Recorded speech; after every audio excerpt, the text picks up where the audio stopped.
Hello, everybody. Hello, hello, hi, hello, hello, how are you? Not muted, almost though. Welcome back.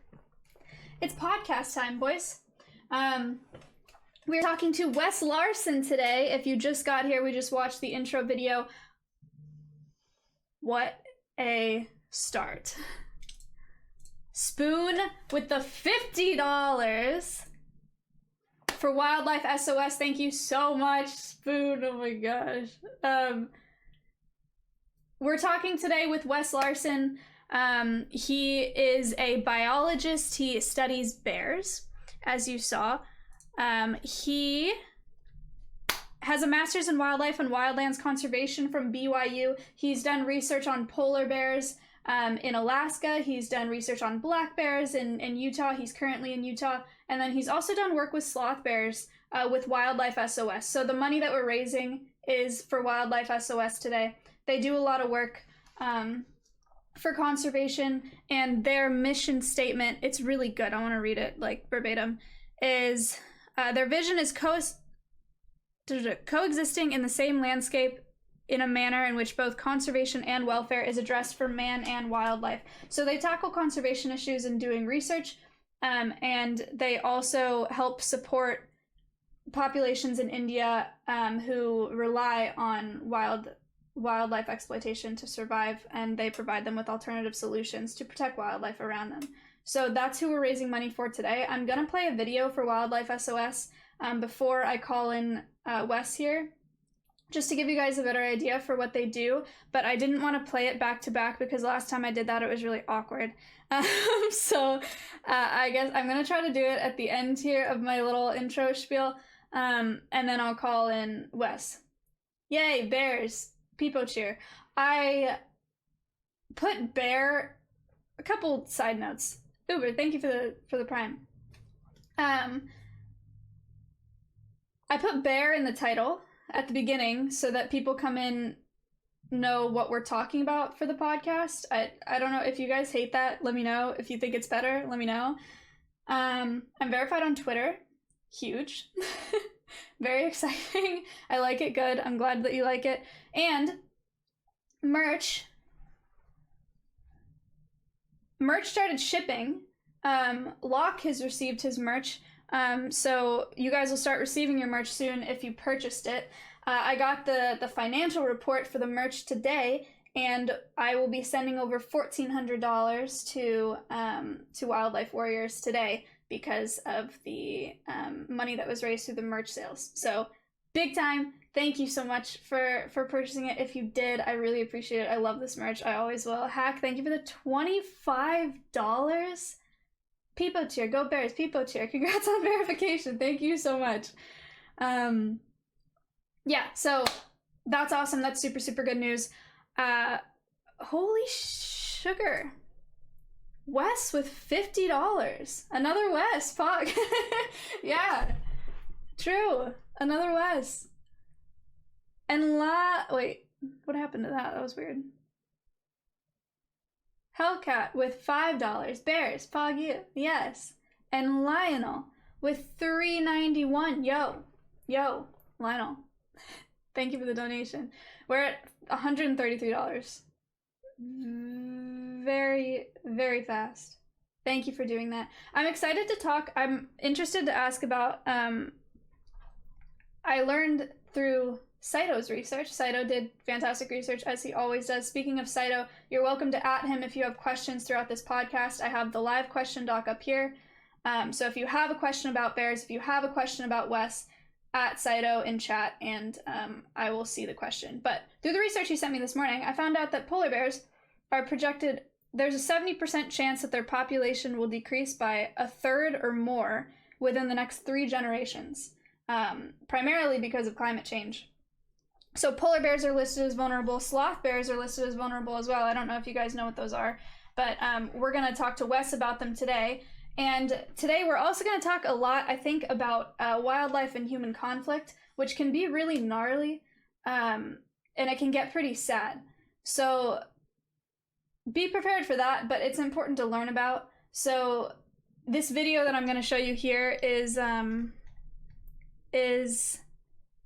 a start to a pretty heavy intro to this wildlife human conflict that I'm talking about, but it'll give you a little bit of a background on Wildlife SOS. Thank you, Cinemark, with the $11.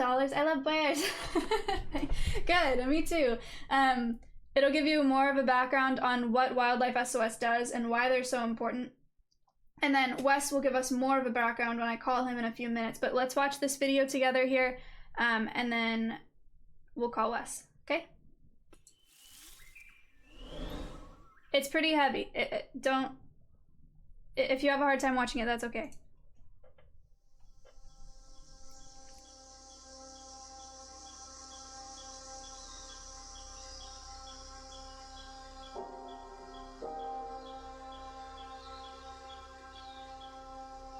"50-year-old Raju bobs his head relentlessly. His caretakers say it's a sign of the trauma he's had to endure. He was shackled and abused for 5 decades. I know it's going to be hard to believe, but these are not from a torture chamber. They are actually things that we took off Raju. And these spikes, he's worn them for the last 50 years of his life. He had these huge gushes of liquid coming out of his eyes. Can elephants actually cry? Yeah, of course. Elephants are very emotional and they're very intelligent. They show the emotions as we do, as people do.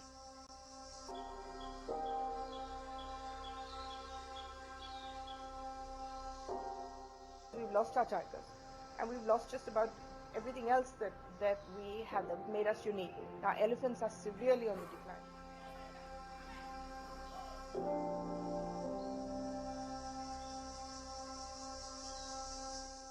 The bear will dance up to 10 hours a day. Its nose is pierced repeatedly. Its teeth knocked out. There was a lot of income from the tourists because they would pay quite generously. These bear cubs, unfortunately, have never seen their mother. Before they open their eyes, many of them have been taken away from the wild.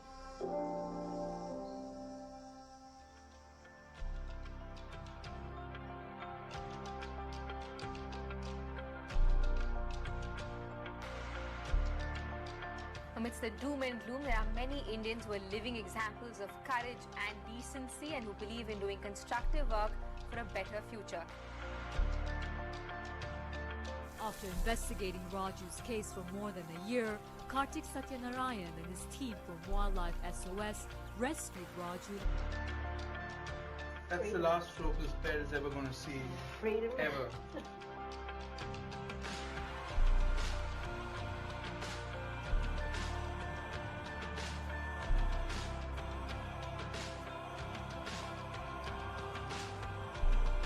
Very special creatures and we need to protect them.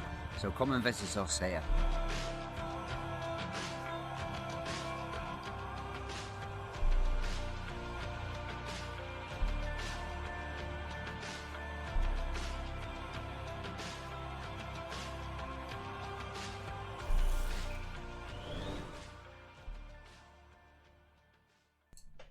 All right, boys, dance for a minute or two and then I'm gonna call up Wes, okay?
Hello?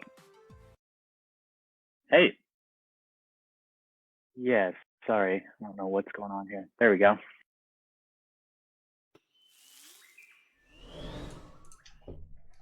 Whoops. What's going on? Oh no. Hang on, this is on my end.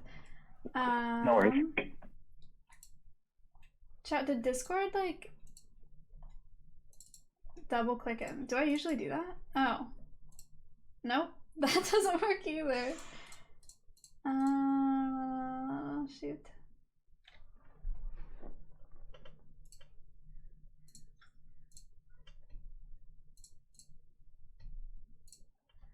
Oh no. Locke, help me. Please. Sorry, your camera is not in the frame that it's meant to be in. Okay, no worries.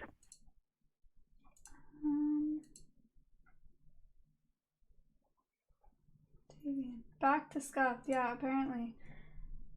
What is different? Full screen him and then crop the layer. Full screen him here and then crop the layer. But it's like not letting me click on anything.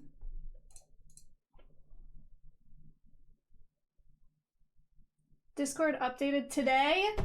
What the heck?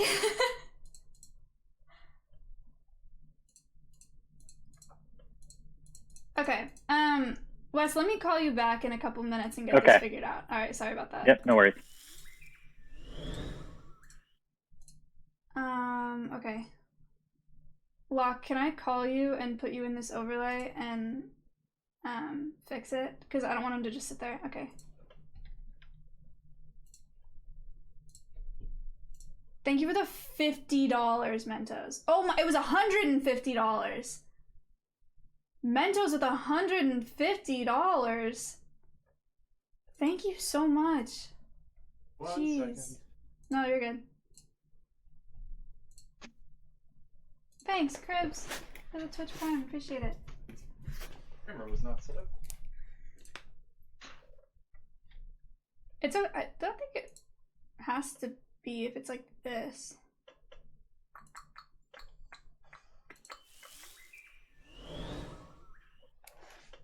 Like this. But it's not letting me click on anything in OBS. Did you lock it by any chance? Yeah. Is the layer locked? Yes, it is. Called it. But that stays. I'm getting there. Oh. Yeah, they changed the way this all looks to enforce. Okay, that's kind of weird, Discord. Kind of weird. Omelet, thank you for the 4 months. Whatever, that'll do. Okay. No, this works. You don't even really need to turn your... I don't. Oh, or you can turn on. Yay. Locke is the guest for today, everybody. Welcome, Lockness. Brilliant. Okay, that'll work. Hi, chat. I think we're good. This works, right, chat? You all set? Yeah, I think we're good. Okay. Thank you. Bye. Bye.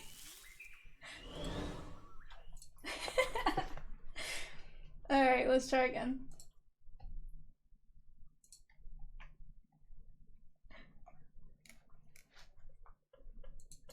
Hello, can you hear me? Hey, yeah. All right, I think we're all set up. I think we fixed it. Yes, okay, perfect. You're in there. Everything looks good. Cool. Sorry about that. Hi. Yeah, no worries. Hey. How are you? I'm doing well. How are you? Good. I'm really good. I don't know if you saw the intro at all. We are already at $295 raised for perfect. Wildlife SOS, which is awesome. So to start off here, if you want to just introduce yourself and talk a little bit about what you do, that would be great. Yeah, so I am a wildlife biologist. I got started in bear biology. So I worked with polar bears for like 8 years, and then I started with black bears in 2014. And then just recently started with sloth bears as well in India. And then I also host a conservation series for Great Big Story, who is part of the kind of digital storytelling arm of CNN. Nice. Guys, that's the intro video that we had today, where you saw him go Yeah. into the bear dens. So that video actually was one they did on one of my projects before I started hosting the series for them. The series is called Mission Wild, and they can find it however they want to find it. Yeah, it's getting linked on in chat YouTube. there by Saito. Perfect. Great. There you go. Very cool. Cool. And can you tell us about what Wildlife SOS is now that we have $295 in donations to them? Thank you guys so much. Yeah. So Wildlife SOS started as a rescue group.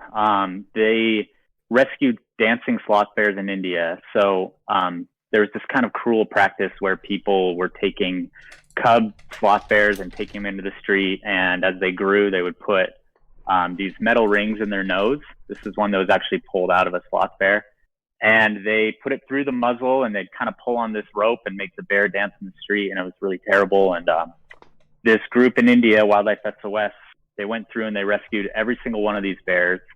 They've completely stopped that practice, and now they have these preserves with hundreds of bears that are kind of really great opportunities for study and for research. So I went out there to see their preserves, to see their centers, and then to help with some research. Very cool. Could we pull up a picture, or that picture? Oh, there it is. So you sent over this picture of a sloth bear, so they're looking at that now on screen. Perfect. Yeah. When they put a ring through their nose, is it just like irritating enough that they look like they're dancing, or what is the? Yeah, I mean, it's more than irritating. It's Right. It's like excruciatingly painful, and the bear will actually like writhe in pain. And so that's part of the dancing. And then also it just learns that over time that, to avoid that pain, that if it dances, it's not going to be pulled on as much, and it's not going to like be brutalized quite as much. Yeah. Jeez. That's gnarly. So that's kind of how they got started. And now they're doing elephant rescue, and they do some different research on elephants and sloth bears and cobras and all sorts of Indian wildlife. So they're really, really cool organization that just kind of is tackling a ton of different problems with Indian wildlife. Very cool. Good. And they also have a focus on let me make sure that I say this the right way. Giving communities or local communities alternatives to living sustainably and not relying on wildlife exploitation. Exactly. We saw that in the video, the intro video that I played for you guys as well. That's really cool too, that they're doing that. Yeah, I mean, like when they took these bears off the street, they didn't just take them, they replaced them with like a corner shop or a rickshaw or something that provided an alternative source of income, which is, something that's really important because you are dealing with traditions that go back hundreds, if not thousands of years. Mm-hmm. Very cool. Okay, so we're at $295. Thank you guys so much for donating. It's going straight to Wildlife SOS today. Their PayPal's all plugged in and all that, so we're set there. Again, if you guys have questions, you can @Saito. We have one question so far, and it's a good start actually, because I was going to ask you. Maybe we'll talk about polar bears first, and then go black bears, sloth bears, because that kind of follows your chronological. Cool. So the first question is, I've heard that polar bears are more dangerous than brown and black bears. Is that true, and why? That's from Michigan. It's not true. Polar bears do kind of have this reputation as being bloodthirsty. Mm-hmm. And the reason they got that reputation is because they are our only bear that's purely carnivorous. Mm. So when they do decide to attack someone, it almost always is a predatory attack. So they do have this kind of bad stigma behind them, because if you do get attacked by a polar bear, it's going to end really badly. But they're not nearly as aggressive of a bear as a brown bear or a grizzly bear. Those are interchangeable, brown bear, grizzly bear. But so yeah, I always say, if I had to be on an island with any of those bears, it'd be a black bear, and then a polar bear, and then a grizzly bear. Because grizzlies really are just much more territorial and will attack you just because you're sharing space with them, whereas the other two species don't really do that. Okay.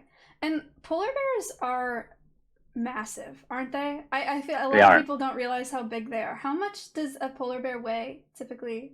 The yeah.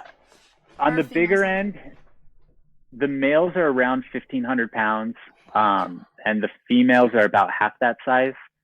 Oh my gosh. They're huge, and they're actually one of the more sexually dimorphic mammals too. So the males are much bigger than the females. But you know, a big brown bear can get that big too, but it's kind of like a freak thing if a brown bear gets up to that size. But for polar bears, it's not rare to see a male that's in that range. That's crazy. Do you know how tall they are, like at the withers? Or is withers not the word to use? I don't know. I mean, they kind of, most people tend to talk about how tall they are when they stand up on their legs. Okay. And a male polar bear standing up on its legs can be 10 to 12 feet tall. So pretty tall. Oh my gosh. Guys, just for like reference, they've met my horse on stream. My horse weighs about 1,100 pounds. So that's a massive, massive animal. Yeah. And at the withers, my horse is like just over 5 feet. So that's insane. Let's see. So how did you get into bears? We saw in the beginning video that you grew up in Montana, so the wilderness has always been a part of your life. But why bears? Yeah. So growing up in Montana, like you mentioned, going out and being in the forest and the woods and everything, you always are kind of thinking about bears in the back of your head. It's something that's just kind of always present. And so they take on like a certain mythology that other animals don't really have.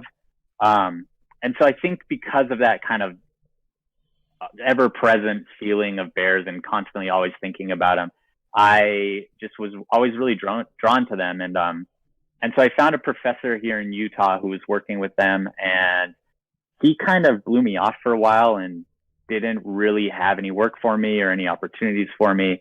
And I just went in and bugged him every other week for about a year. And then he slowly kind of got to know me and then gave me a job on this polar bear project as a field tech. And then from there, when I kind of proved myself in the Arctic, he took me on as a master's student, and I did my master's with him. Oh, that's so cool. How long were you studying in Alaska for? I did a total of 7 field seasons in Alaska. So 7 years of field seasons, and then 8 total years on that project. That must have been intense too, being out there like that. That's no joke. What did your field work look like in Alaska? What were you doing with polar bears there? So we were looking at ways that the oil industry might be disrupting denning polar bears. So with polar bears, it's just females that den, just the pregnant females. And it's a really vulnerable time of their life, and they don't always react well to disturbance. We were just kind of seeing how different oil machinery might be disturbing bears. And to do that, what we do is we'd go out on snowmobiles almost every day. We'd look for polar bear dens, which are really hard to find because they're actually in snowdrifts that have been snowed over. So there's no visual cues for them. And we'd have to use like a heat sensing camera or dogs or a number of different methods to try and find the actual den. And then we set up a camera system that just records 24/7 on the den. And we get out of there and we just check it every day.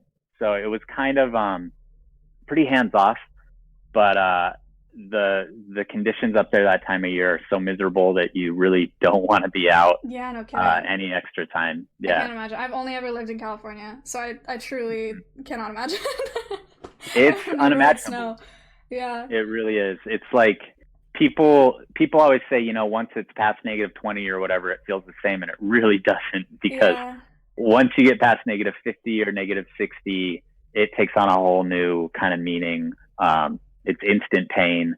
I've had frostbite on my fingers. I've frozen my eyeball solid. I've had a number of different things happen to me.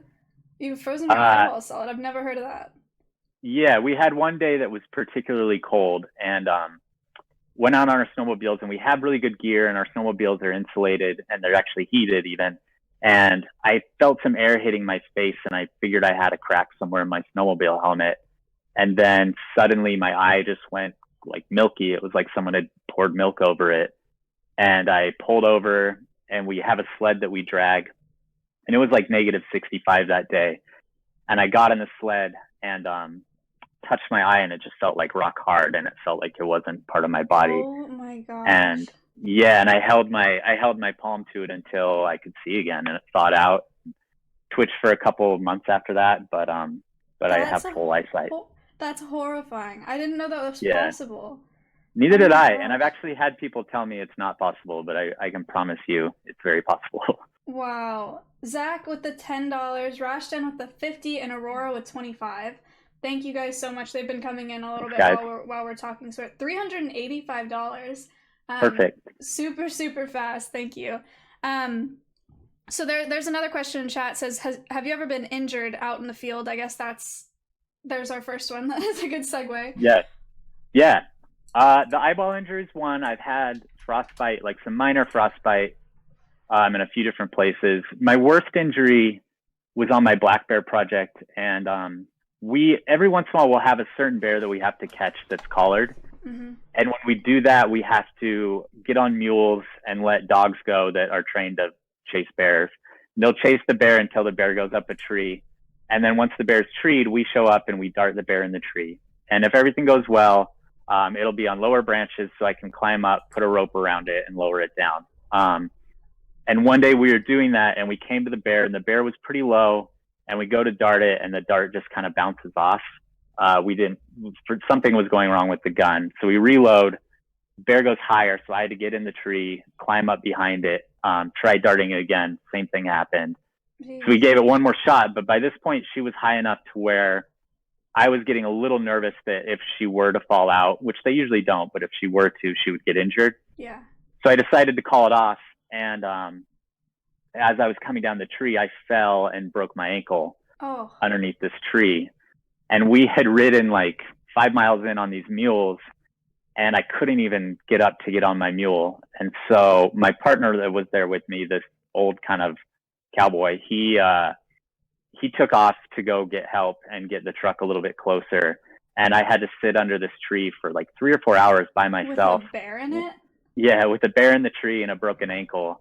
And then no kind of deterrent. Yeah. And so she would start coming down, and she'd start coming down, and I'd throw rocks or pine cones or whatever. And she would kind of grunt at me and go back up. And then about 2 hours into that, one of his dogs that had gotten lost showed up and kept me company the rest of the time and would bark at the bear anytime the bear started coming down. So luckily didn't have any kind of real problems besides a broken ankle. Wow. That's crazy. It was a wild one. Oh my gosh, that's insane. That's like some of the most intense field work I think we've talked about on here. That's crazy. Yeah, it's like crawling up a tree after a bear that's already pretty angry at you is really one of those things where you have to kind of suppress some very primal urges to get out of there. Yeah, no kidding. Okay, so I want to ask you so many things about fieldwork, but I'm going to try to stick to polar bears here. We've talked some about climate change on this podcast and on my stream. They know the gist of, they get like the greenhouse effect and all that. For lack of better phrasing, polar bears are like a poster child for climate change and its impacts. Can you tell us a little bit about how they're, like, why they're so affected by climate change? Yeah, definitely. Polar bears are an animal that are completely tied to the sea ice. And that is because it serves a lot of different purposes for them, but the most important one is it's a hunting platform. And so polar bears are hunting seals. That's their main prey item. It's really the only thing that gives them enough energy to survive in the Arctic. And the main way that they hunt those seals is by looking for seal breathing holes. So the seals maintain these little breathing holes that they're coming up and down through, and they're, just getting air and then going back down. And a bear will sit by one of those holes and just wait for the seal to pop its head up, and then it grabs it and pulls it out. And then also in the spring, they'll look for seal dens that are also in the sea ice, and they'll collapse those dens and pull out any of the pups. And that's really the only way they can make it through the year, is by those two different hunting methods. And they need the sea ice for that, and they're losing the sea ice. And what's happening is we're seeing an earlier melt and a later freeze.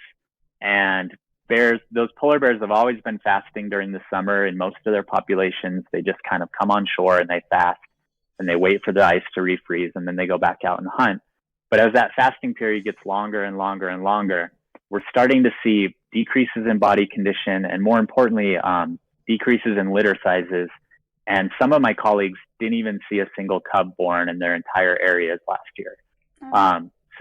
So it's really getting pretty drastic for them. If you're having total reproductive failure in a given year, it's, that species is on the verge of collapse. Wow. Okay. So there's a picture of polar bears on screen. Xya with the $10, Teetle with 5, Baron with 20, Spoon with 15. Thank you so much. Thanks, guys.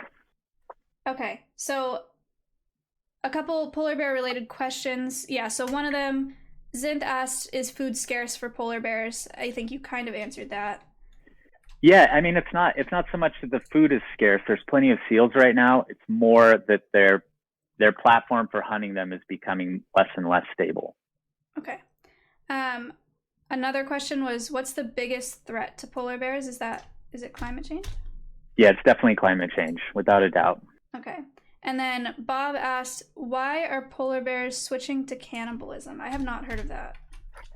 Yeah, it's not a switch so much as that you'll see males go in and kill cubs sometimes, and that's something to put the female back in estrus, and it's also just kind of an easy meal. And occasionally a female will eat her cubs too. If she has cubs and she realizes that she's not going to make it through the winter, she'll eat those cubs. Mm-hmm. It's just a survival kind of adaptation that they've come up with, and that happens on a lot of animals. But really, it's just as things get harder for bears, they're going to have to turn more and more to those kind of tactics, and that's kind of what we're seeing. But it's not necessarily behavior that didn't exist before the climate crisis. They've always been occasionally cannibalistic. Mm-hmm. I hadn't thought about that. So a male will come in and kill cubs, putting the female back into estrus. So the cubs are not that males; it's a different males. Yeah, I mean, there's some information out there that shows that they probably don't kill their own cubs. Mm-hmm. But it's hard to say too. It's a pretty rare thing. We've been monitoring bears up in Alaska, northern Alaska, on this project. This project's a long-going project. It's been going since like 2002, and we've only had one of those instances where we've seen cub predation and seen a male kind of kill. He actually killed the female too, which was really rare. But it really doesn't happen that often. But that is their main thing they have to worry about is male polar bears. Okay.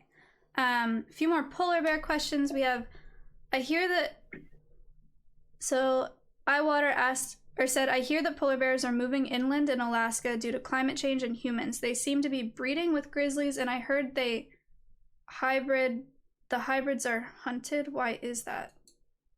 That's the whole question. Yeah, there's a few things in that question that are totally accurate. As climate change intensifies, we are seeing polar bears spend more time on land, which puts them into more contact with humans, whether it's native villages or oil industry or whoever might be up there.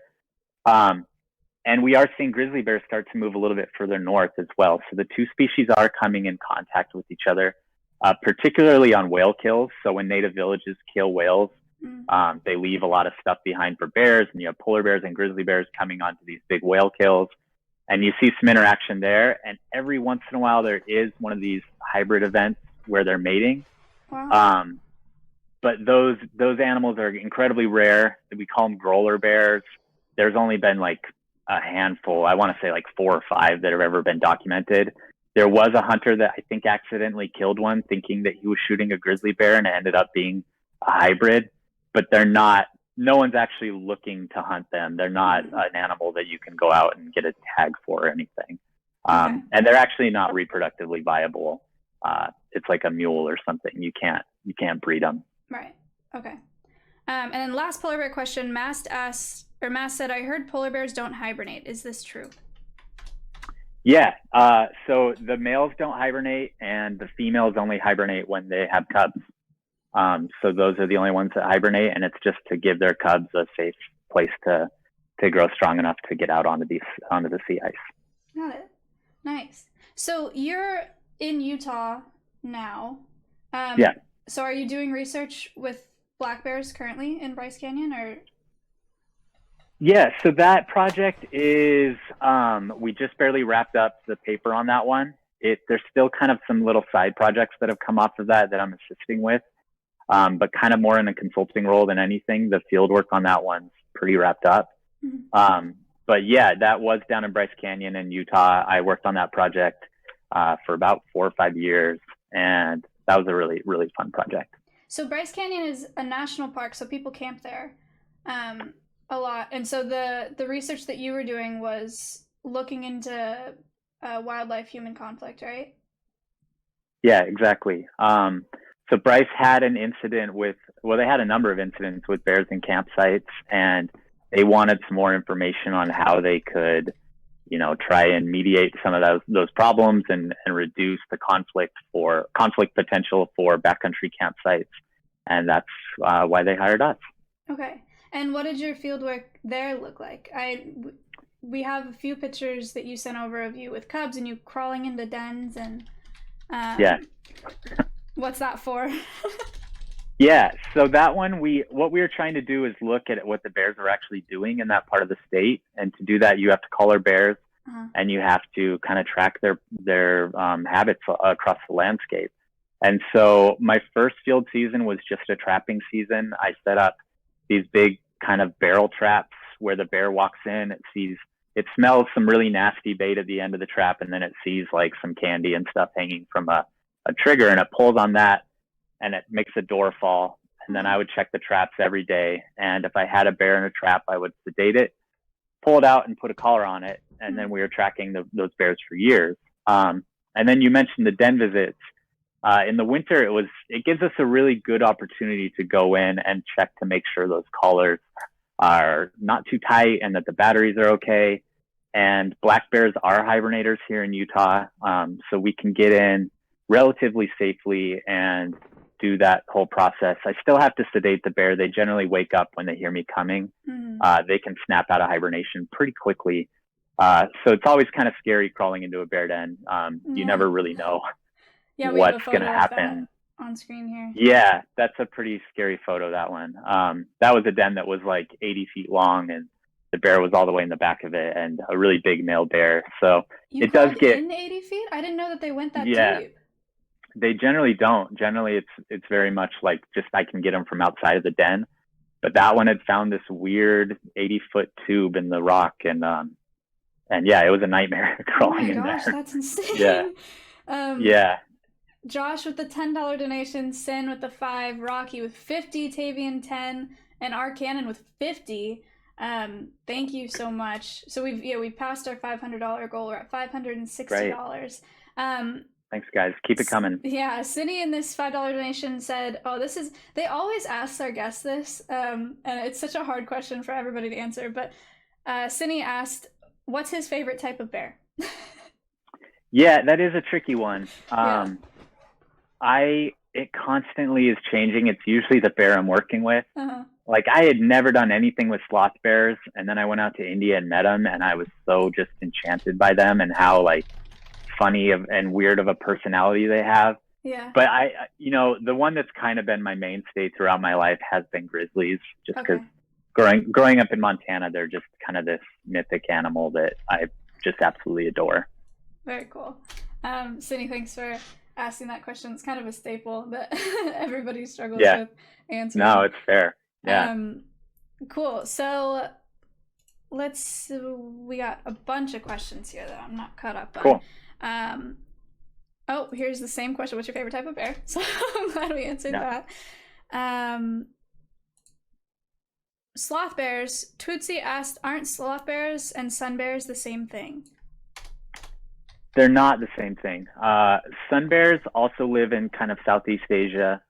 They're more of a jungle bear. They're also they're a bit smaller. They're the ones that have the really sleek looking fur and kind of the golden V on their chest. And they're really just eating fruit. Sloth bears are really kind of like a poofy looking bear. They have a lot of fur right around their heads. They have a white V on their chest. And they live primarily in India, but also a couple other places in Southeast Asia. And they are very different bears behaviorally as well. Okay. So a couple questions relating to, I guess, human-wildlife conflict. So Mr. Ironman said, I read once that if you encounter a bear in the wild, you should talk to him so he can realize you're human. Is that true? Yeah, it's, there's probably some evidence towards supporting that, but it's not one of the things that we really tell people to do. The problem with bear safety is there's so much information out there, and it comes from so many different sources. And the problem is that if you come into contact with a bear or you have a bear encounter, a lot of times that bear only has seconds to decide whether it's going to charge you or not. And so those encounters can be super quick. And so what I've kind of done and what my mentor has kind of done is condensed all that information to the things that really matter and the things that have been proven to be effective. And what those things are grouping up. Bears really don't like to attack groups of people. So if you're with any other people or dogs or anything, you group up as tightly as possible. You get your bear spray out. So if you're in a place that allows bear spray, and especially if you're in grizzly country, you should have bear spray. Get it out, get it ready to go, and then slowly back away. And those are the three things that have all been proven to be effective. A lot of those other things like talking quietly or putting your arms up or any of those kind of other kind of anecdotal things, just kind of, it gives us too much information, and then people are running through this checklist when really they just need to remember those key three things. Yeah. Okay, nice. So one of the questions was from Allison, the iconic question, what are you actually supposed to do if you encounter a bear? Okay, nice. Yeah, those are the three things. Cool. XYZ with $40. He said for the bear necessities. Thank you for the donation.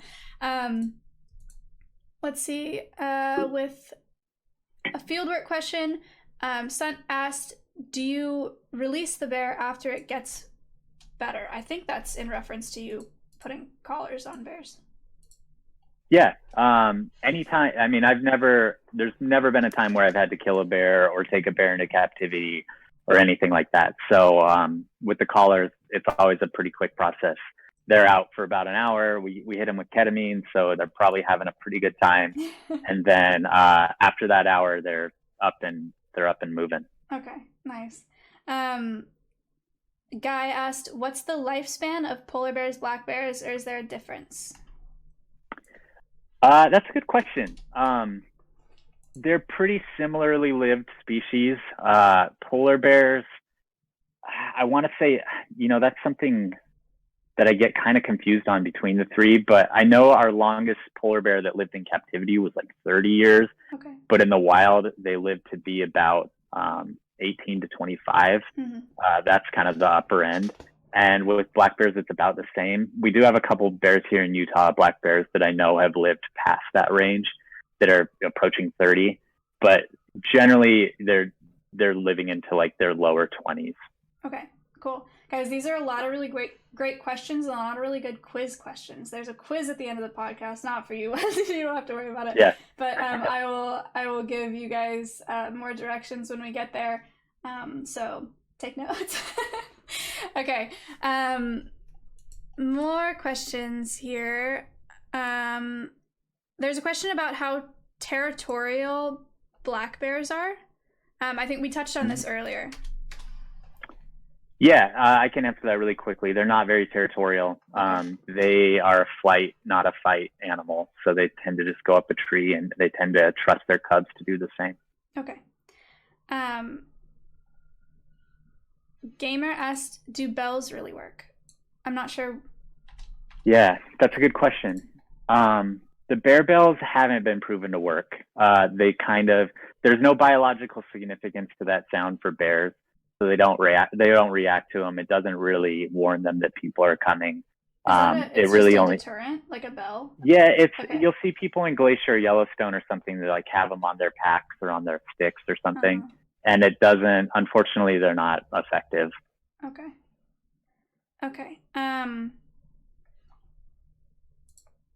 Let's see. So these are the same questions. So Max and Standard Viewer asked the same question about polar bears being carnivorous, and the question is essentially, are they only carnivorous because there are no plants available where they live? Yeah, I got a real kind of long, well, I'll try and condense this answer, but polar bears and brown bears polar bears evolved from brown bears around 500,000 years ago. So they used to be a bear that just ate mostly vegetation and the occasional, meat. But for the most part, if you were to take a polar bear and start just giving it plants again, it would turn back into a brown bear over hundreds of thousands of years again. So they can't really survive on that. they've evolved now for this ecological niche where they need a lot of energy to survive. If you're living in the cold Arctic, you need a really high fat meal, and seals are really the only thing, or marine mammals are the only thing that can give that to them. So if they are lucky enough to get a whale or a beluga whale or something, that'll work too. But they need stuff that's really high in fat. And if they were to go back to a plant diet, which animals don't just switch back and forth like that, but over time, they would slowly turn back into a brown bear. That's crazy. Speaking of polar bears, Guy asked, are there any solutions they have for the situation of ice melting, like artificially or something?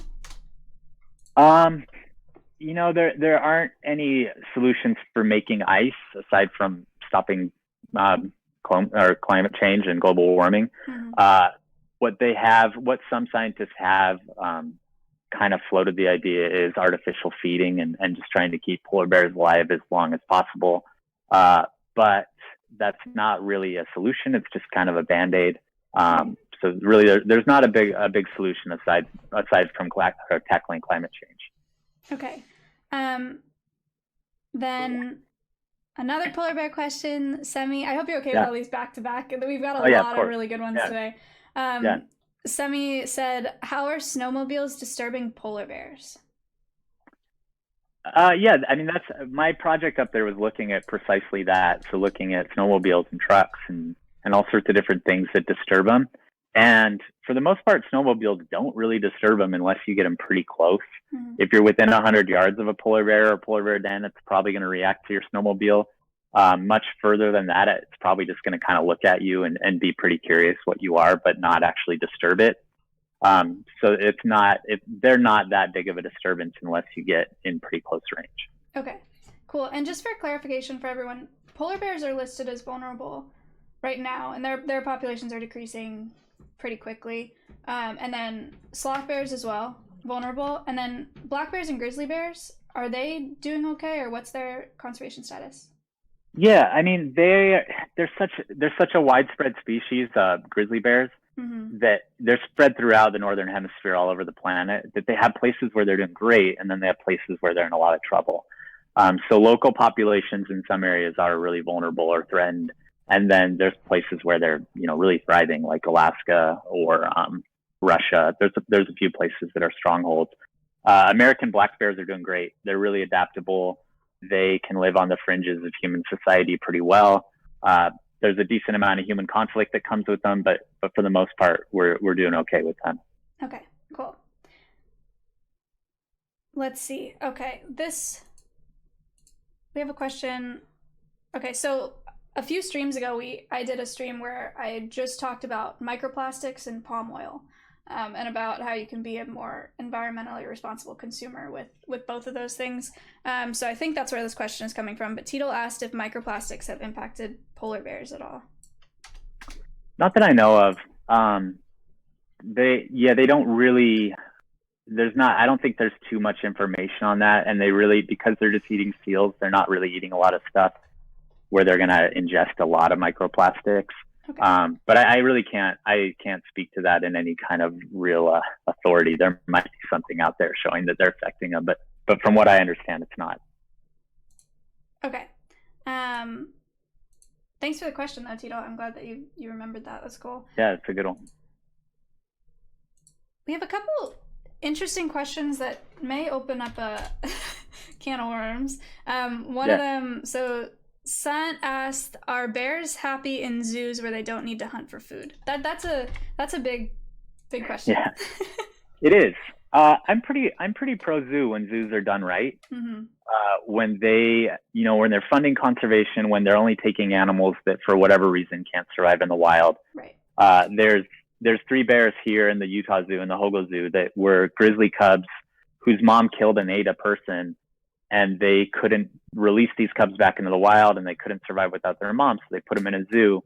And those bears, from what I can tell, I mean, it's hard to measure the happiness of an animal. Right. They're pretty happy. They're fed well.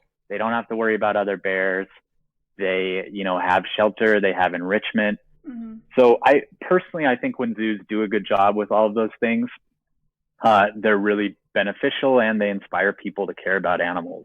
So some bears do do pretty well in zoos. Okay, cool. Good question. Another kind of big question Gamer asked, which bear is the most intelligent?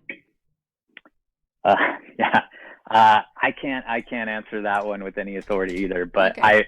I've seen grizzly bears do some crazy things on YouTube videos. Like they're probably totally abused to do this kind of stuff, but I've seen them like play hockey or juggle while riding a unicycle. So they're pretty intelligent. I've seen the juggling as well.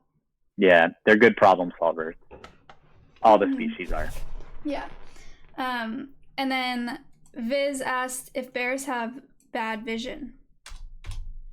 Their vision's pretty similar to ours, actually. It's not great. Some scientists even think it's probably a little bit worse than ours. Their sense that they're using primarily is their sense of smell. That's kind of the way they navigate the world. They obviously use their sight too, but their sense of smell is the one that's really the incredible one. Okay, cool. And then this is an interesting question that I've been trying to figure out how to segue into, but I don't know how.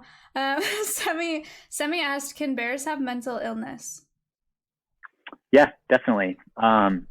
One thing you do actually see in zoos that aren't doing a great job of enrichment, or even ones that do a good job of enrichment, sometimes this happens with animals in captivity, is they develop what's called a stereotypy, where the animal will just completely repeat the same behavior over and over and over again.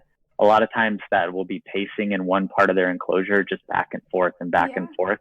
And that really is a type of mental illness. And it's sad to see, and it's something that can happen to bears, especially in captivity.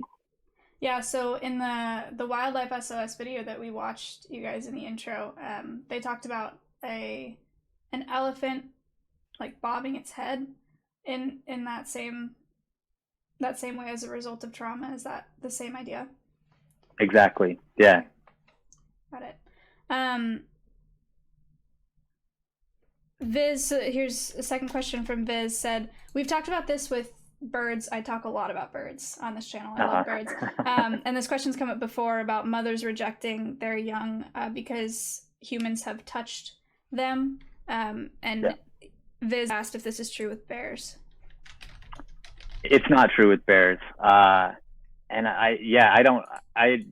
Does that happen with birds? No, it's a myth. Okay. Yeah. Mm-hmm. Yeah, I was going to say, I didn't think that happened with them either. Yeah. No, it definitely doesn't. We do handle cubs when we are doing those den visits because we do have to keep them warm and everything while we're working with a mom. It's the best job I ever get is to hold a bear cub. But what we do is we put a little bit of like mint Vaseline on the mom's nose when we tuck her back into the den. And that's just to help her be a little bit less stressed out when she wakes up, so she doesn't necessarily smell us on her and on the cubs. But there's no way she'd ever abandon them because of that. And there's no way, if anything, it would just lead to like a little bit of stress for a couple hours until those cubs roll around in the dirt. Our scent is completely gone. Okay, got it. Yeah, that's a myth that's been around forever with like all animals. With birds, there are very few birds that can smell at all besides vultures and kiwis. But yeah, cool. So we have a photo of you holding some cubs that we're trying to get on screen here. Okay. That's so cool. That's crazy. Yeah, those are the good days for sure. Okay, it's not loaded. So let me open this maybe. And if you guys go to my Instagram, there's plenty on there too. Oh yeah, so you can do command guest. Maybe I can just show you like this. I think this is fine. I don't know why I wouldn't be able to show you this. Here's a photo of him with cubs. So very, very cool. No worries on that, Lock and Set. That's totally fine. But yeah, you can follow Wes's Instagram, GrizzKid. Also on Twitter. I tagged him in my post this morning. And then you also I don't do too much on Twitter. Yeah, that's okay. I kind of just started.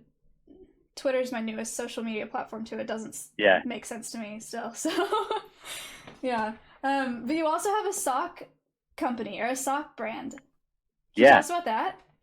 Yeah, I got one here. Cool. It's called Socks for Animals, and what it is it's a brand that we kind of designed as a way to give back to some, kind of like what you're doing, to get back to some of the projects that we really like and to provide people with a cool product at the same time. So we donate a percentage of our profits. It depends kind of on the involvement that we're getting from the conservation group too, but at least 10% of our profits to these different conservation groups.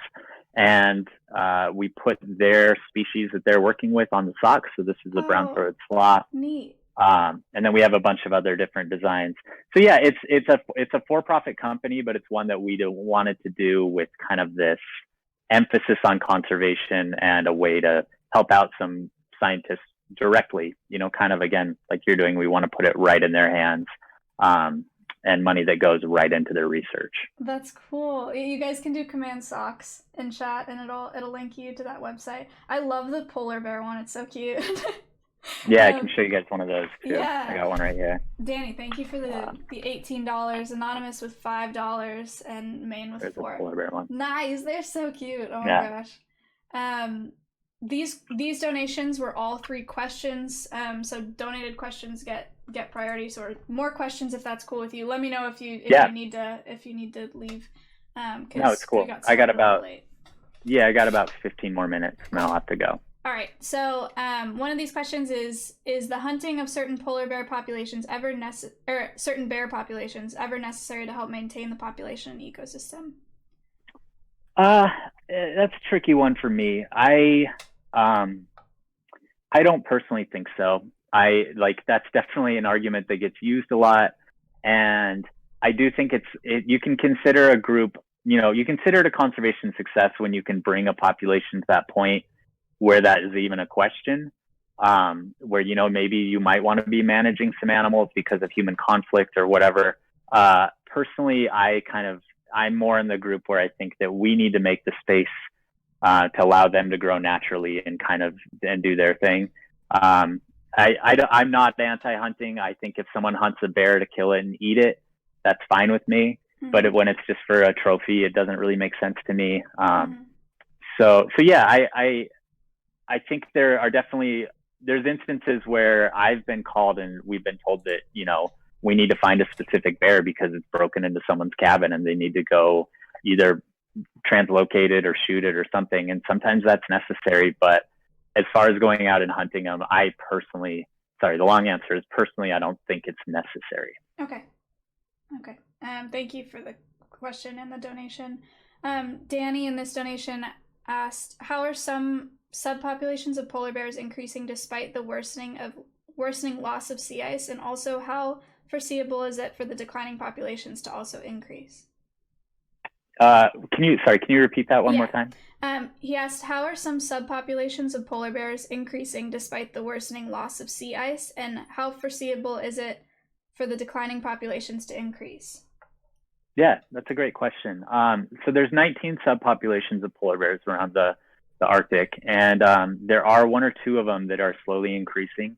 Those populations are in places where we really haven't seen the brunt of global climate change happen yet. They're in the high Canadian archipelago, where sea ice is more or less stuck around.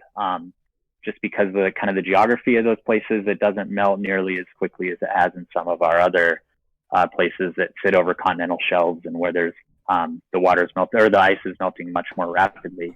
So that's great. We do have a couple of those subpopulations that will last longer than the others.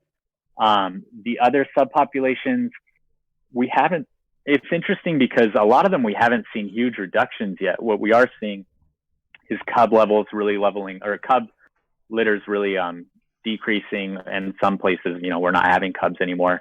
And then we're seeing the adults start to decrease in body size.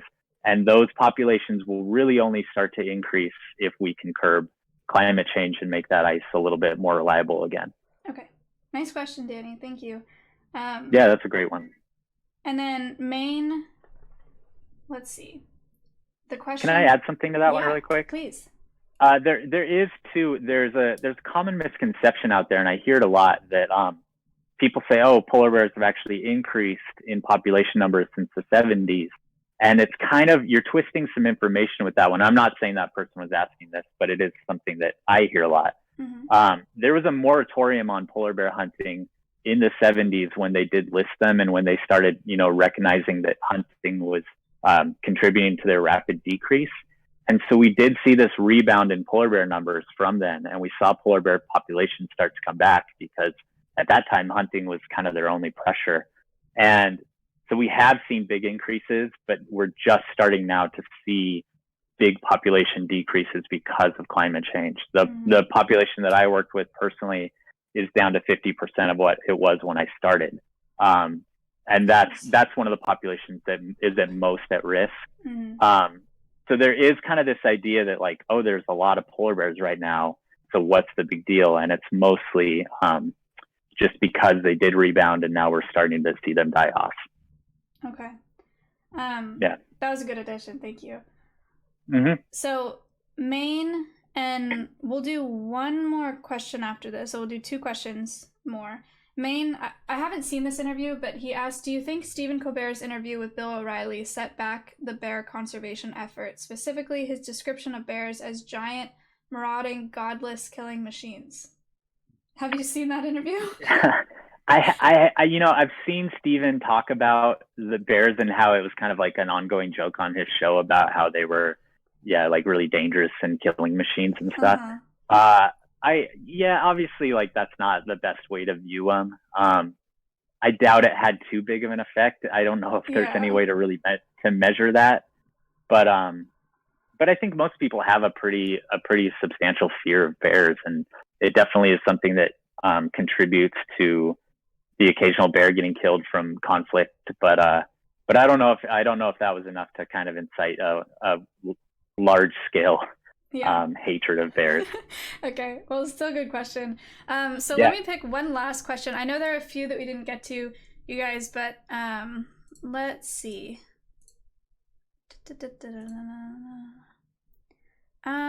This may be a good one to close. So Ice asked, is there any current reserves for polar bears, or is it a viable option to help decrease the population?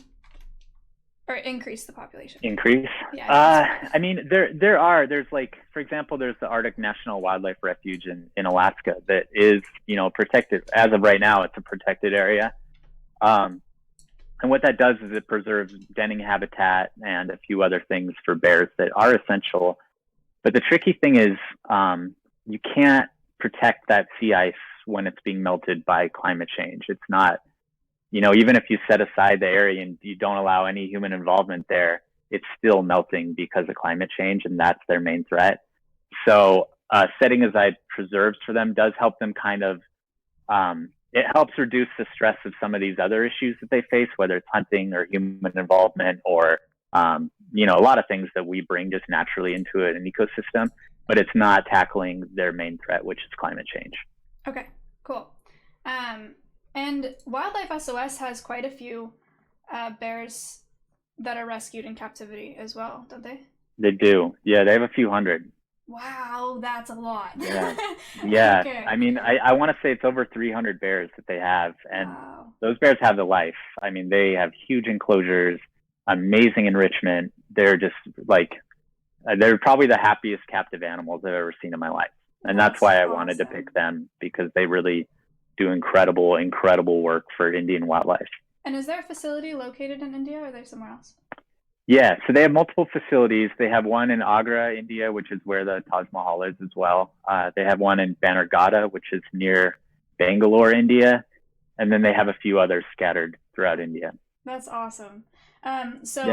Wildlife SOS, what we were just talking about today, is where all the donations are going. We just got $50 from Floppy. Thank you so much. Here, thank you.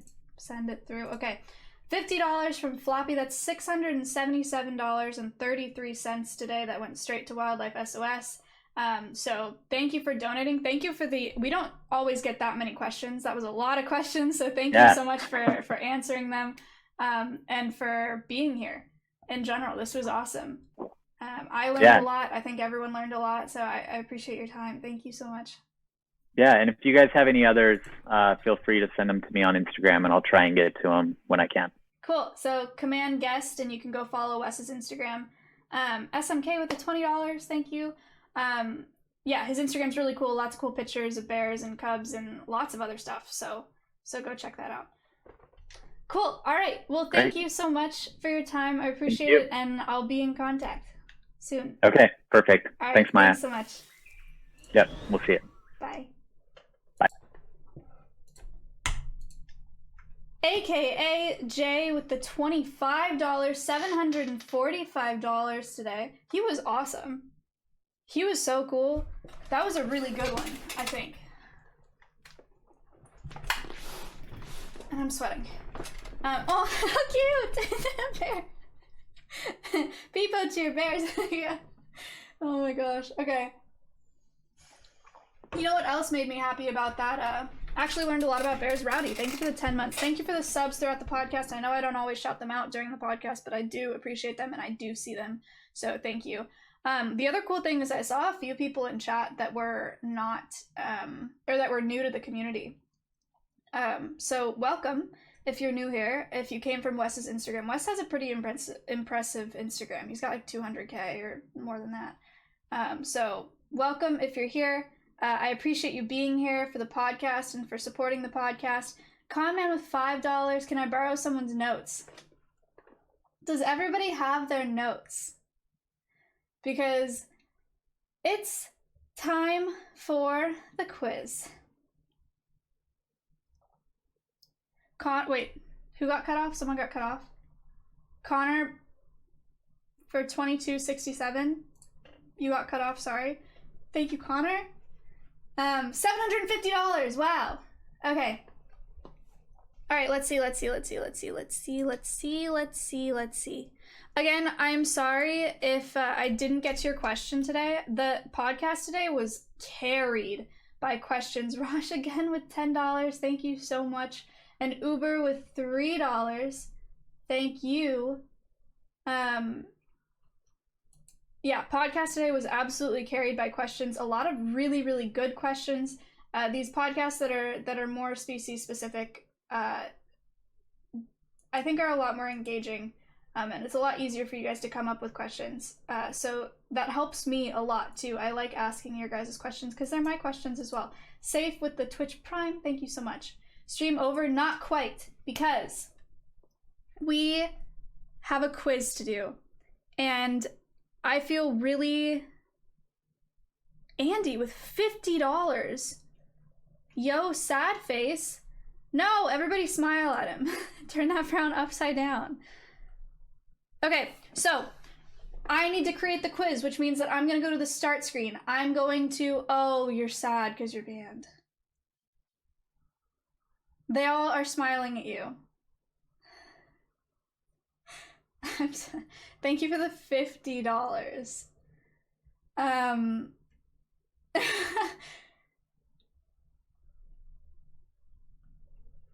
going to create the quiz, which means that I am going to go to the quiz screen. I'm going to play the omelet with 5 subs. I'm going to play the royalty-free music. And to participate in the quiz, I will, you know what, I'll answer this when I get the quiz ready, okay? So that you guys have more time. I will remember to make it more time than it was last time. I know it was too fast. Are you guys ready? Let's see how fast I can do this time. I'm already stressed, actually. Okay, here we go.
So close. So close.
Here we go.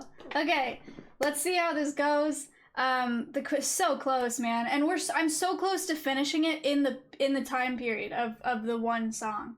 But quiz is ready. For those of you who are new here, if you have not done the quiz or if you forget, the quiz is based on the podcast today, so everything that we learned from Wes. And the idea is if you do not have a subscription to my channel yet and you win, then you get a subscription, and if you are already subscribed, then you get a gifted subscription to another channel, or I will contribute $5 to this donation goal, so another $5 will go to Wildlife SOS. The way that you win the quiz is by answering the most questions the most accurately and the fastest. So to participate in the quiz, you'll need to click the quiz kit extension on the right hand side of my screen and click allow access. You need to click allow access so that I can see your username. Spoon, thank you for the $36.99. Even it out, $8.50. Spoon, thank you so much today, jeez. Mobile users, if you're on your phone, you can also participate by clicking on the extension at the top of chat. And again, allow access. Cool? Sound good? Are we ready? Here we go. Okay. I hope this is the right one.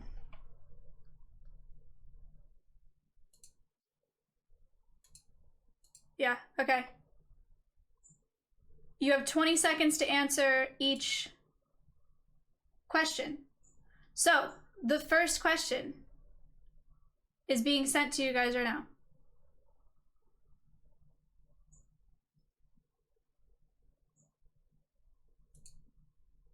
Right now. Okay.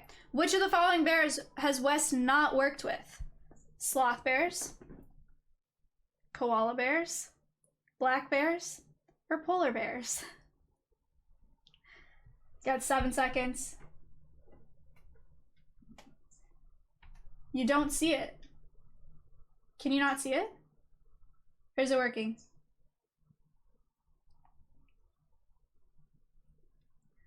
I can? Okay, it's working. So again, you can click on the reveal answer. You can click on the quiz extension on the right hand side of your screen and make sure you enable it. Yeah. If you're new here and you have questions, you can at one of the people with the green swords. You can at Danny DV. You can at Loch Ness. You can at Saito. Chat should be able to help you. So koala bears. Yeah, koalas are not bears. So that's a relatively easy first start. Mayor Whoop is so far in the lead. You can also at Tavian Smith. Next question. How tall can polar bears stand? 11 to 12 feet, 9 to 10 feet, 8 to 9 feet, or 5 to 6 feet. This is standing on their back legs. We also learned today that polar bears, it's not crazy for males to weigh around 1,500 pounds, which is insane, and females to weigh about half that much, which is also kind of crazy. It's a huge, huge difference. Yeah, my horse weighs 1,100 pounds. 1,500 pounds is massive. Reveal answer. The answer is 11 to 12 feet. Very close. Those answers were really close together. Show scores. So, okay, contestant number 491 won that one. You have to click allow access on that extension for me to see your username. So if you don't do that, I cannot see who answered it. So LX has essentially won that round. Next question. Here we go. Which of the following are the biggest issues for polar bear population numbers? Is the biggest issue. Climate change, trophy hunting, oil production, or disease?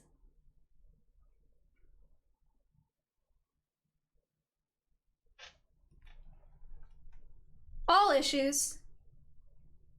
But which is the primary issue that polar bears face? It is climate change. Misclick, dang it. But well done, boys. 342 on climate change. So the person who clicked that the fastest and was right was Rob. Congratulations, Rob.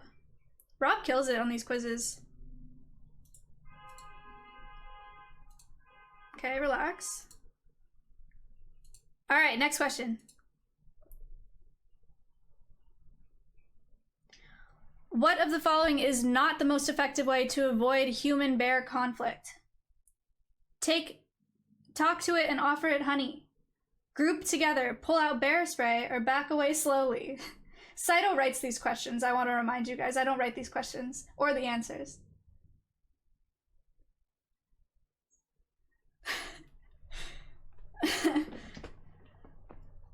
So what is not the most effective way to avoid human-bear conflict?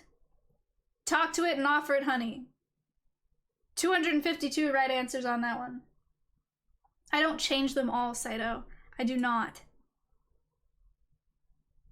And Tupetsa has won that round. Total scores. LX is in the lead right now, then Gwyff, then Jordan, then Spinning Squid, then Connor G. We have two more. We have one? Is this the last one?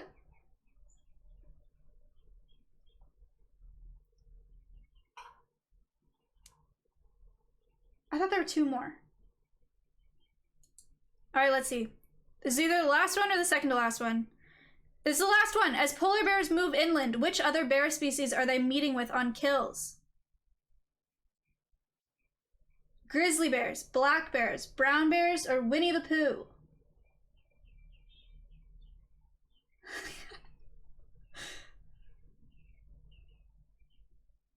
Oh no, LP misclicked.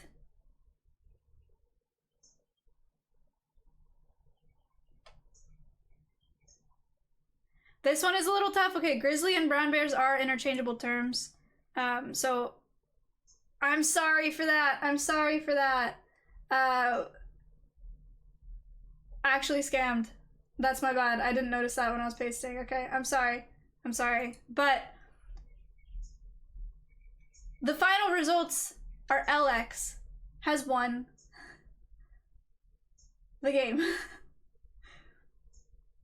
He said brown bears, did he? Okay, well, he won. Here, contestant number 337 won this one, and then Toast, and then Fuzzy, and then Sweaty. But Alex already said donate the $5. All right, you got it.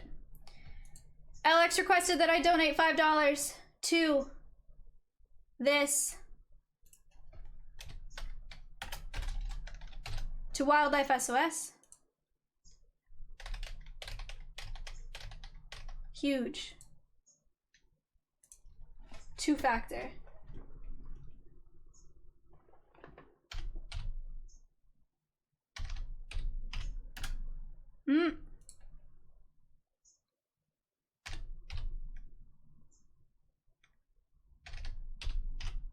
All right, hang on.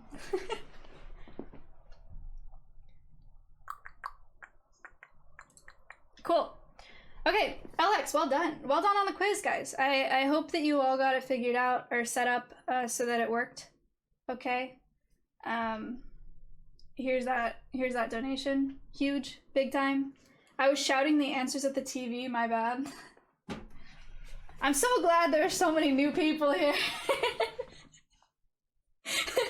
I'm thrilled.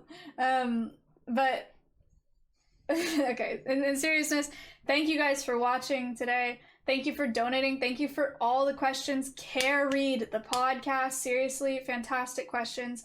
Spoon with the $45 after a nice week-long break. Let's end the week right at 900 for the Bears. Okay, champ. Thank you, Spoon. Spoon, insane donations today. Thank you so much.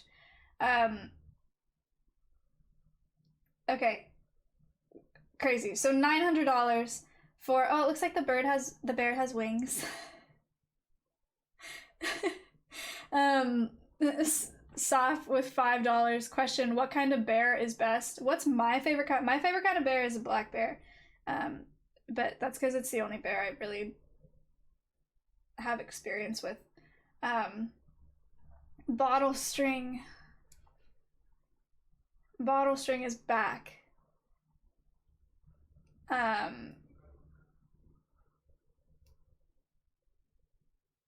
Will with $25. New around here, this is a nice change to usual stream hype. Hope to catch the next stream. Thank you so much. Thank you so much. I'm glad that you're here, and thank you for the $25 donations. We're at $933. Again, if you're new here, thank you so much for being here, and thank you for watching. We do this podcast every Friday. It's about a different species every week. We raise money for different species and talk to different people every week on Fridays. And then I do 2 other streams a week, one of them being an IRL. I do some falconry on stream, and then one of my other streams is on Wednesday, and you probably don't want to watch. R Cannon with $50 for the Bears. Thank you so much. $983. Max with $4.40. $987. 6-9 with $69.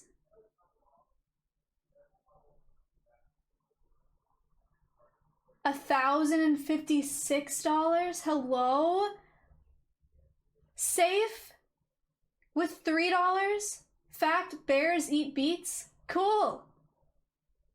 Thomas with $5. Bears, beets, what's going on? $1,064 for Wildlife SOS today.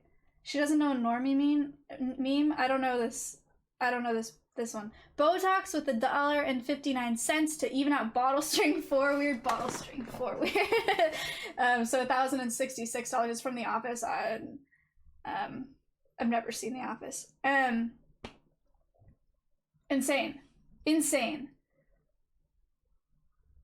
Thank you so, oh my gosh, bottle string is back. Tavian with the $2.01. I love bears and making Spoon mad. Well done. And bottle string with $20 and a cent. Now we're at 2 cents. $1,088.02. Omelet with 5 subs. You guys, what is going on? Jeez. Sweaty Tripod with $5. $5 for not getting top 5.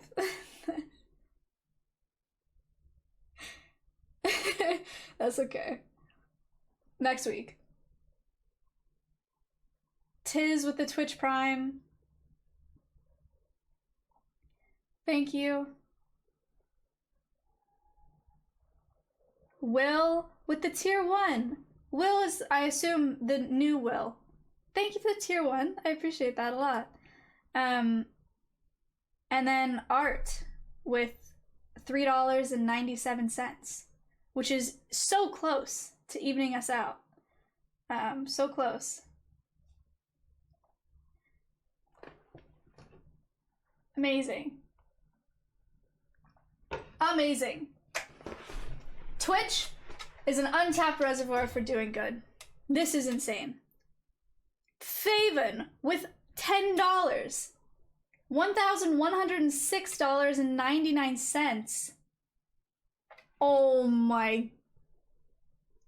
Mentos again with the huge donation with $100.01. Mentos. Hearts in chat for Mentos. His last donation was $150. That's at $1,200. Bottle string with $3.01. Classic. And touchdown with $1.01. Sorry, buddy. You thought.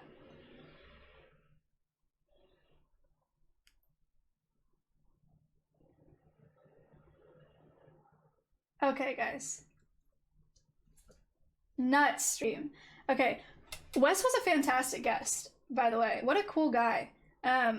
His stories were super, super interesting. That beginning about, I don't know if you were here at the beginning, but he talked about his eye freezing in Alaska while he was studying polar bears. His literal eye froze, and then he was stuck under a tree with a broken ankle for hours by himself, and there was a actual bear in the tree above him for hours, and he had to throw rocks at it to get it to stay in the tree because he had a broken ankle. Insane. What a guy. What a guy. And pine cones, yeah, pardon me. We learned a lot about bears today, a lot about different kinds of bears, about how climate change is affecting polar bears, about the size of polar bears, absolutely insane. We learned about Will with 5 gifted subs. Thank you so much. Thank you, thank you, thank you. We learned today about human-wildlife conflict with bears, whether it be in national parks where people camp, or it be straight up animal exploitation and abuse with sloth bears and bear dancing. We learned about that. It's pretty insane. So we learned about the threats of human conflict to those animals, to bears in particular. And Wildlife SOS is doing a lot of really great work to minimize that conflict and to do things for the animals that are unfortunately experiencing it. Lol W with $3.98, so we're at $1,215. Brilliant, thank you so much. I will host. Yeah, I'll host Milena. I've seen a couple people saying that today.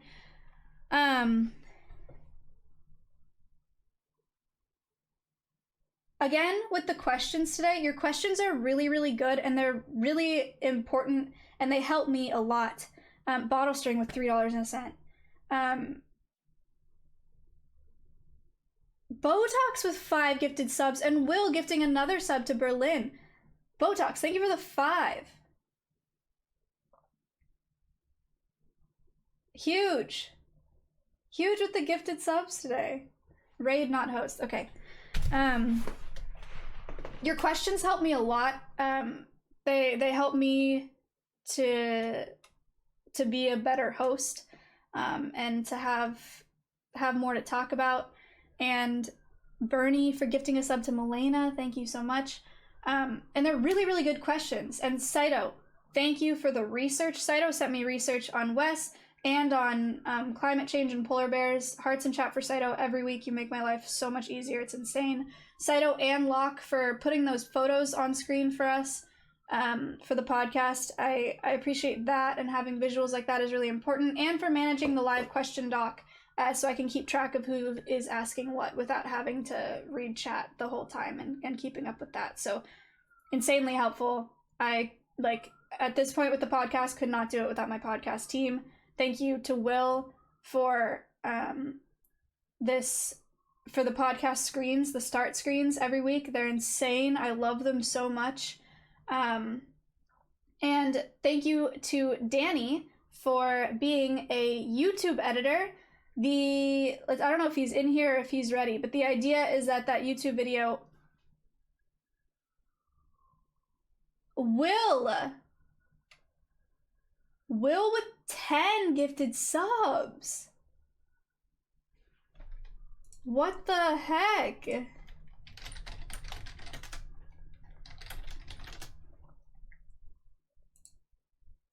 Thank you for the 10 gifted subs. I don't know how many that is today, like 20, 25? Insane. Thank you so much.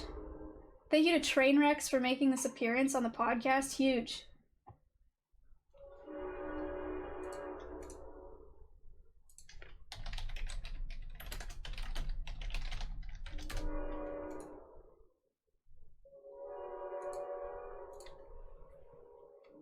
Okay, dude. That's enough. Will for gifting another sub to Delicious Apple. Thank you for doing that. 17 subs you've gifted in this channel. Amazing. This is the last podcast that we're ever gonna do here. This is actually the last stream that we're ever gonna do here. No, that's not true. The last stream is gonna be on Saturday. But this is the last podcast that's happening in this room. So that's kind of crazy.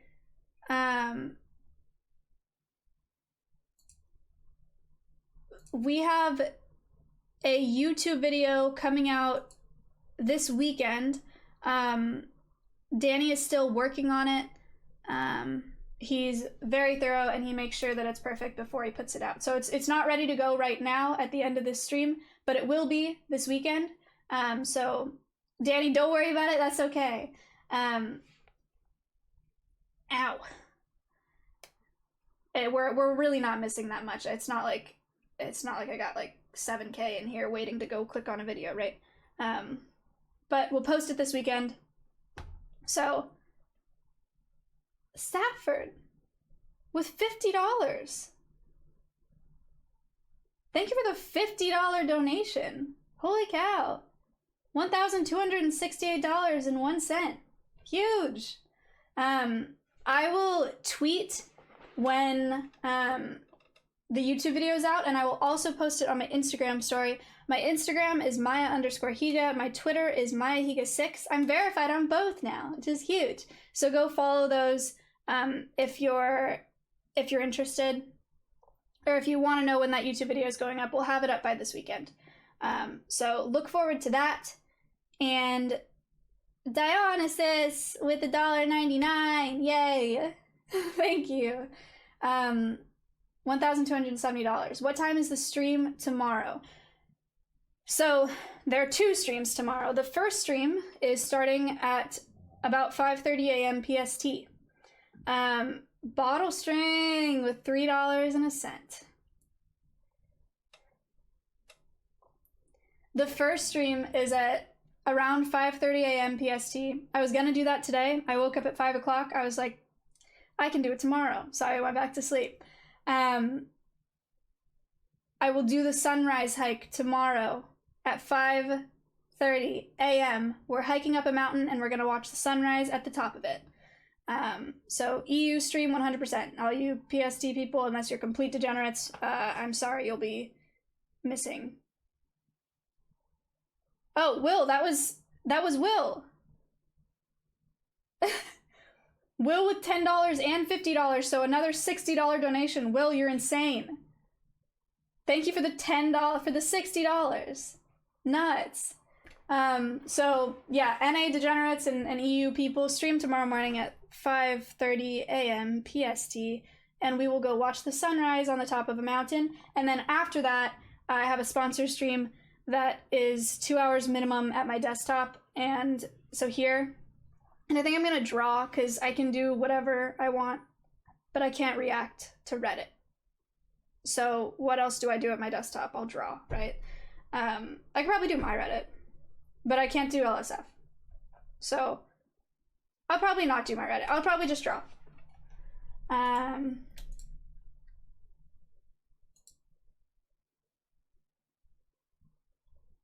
Okay, so again, follow my Instagram, follow my Twitter if you want to know when the YouTube video is going up. It's about Mulan flying away.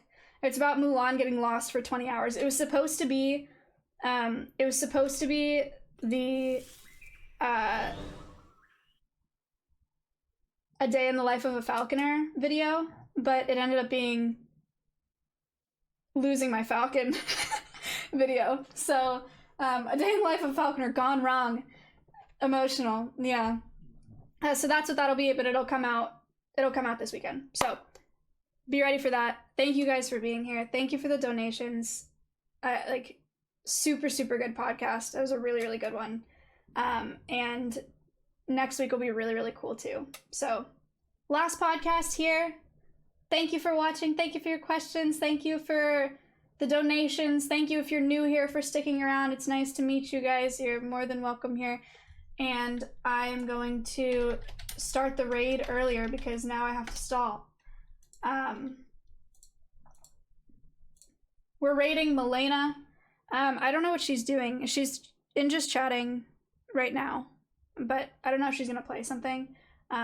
Milena's wonderful, so go be nice to her, go say hi to her, and I will see you guys bright and early tomorrow morning for an IRL, for a hike. All right, thank you guys. I love you. Bye.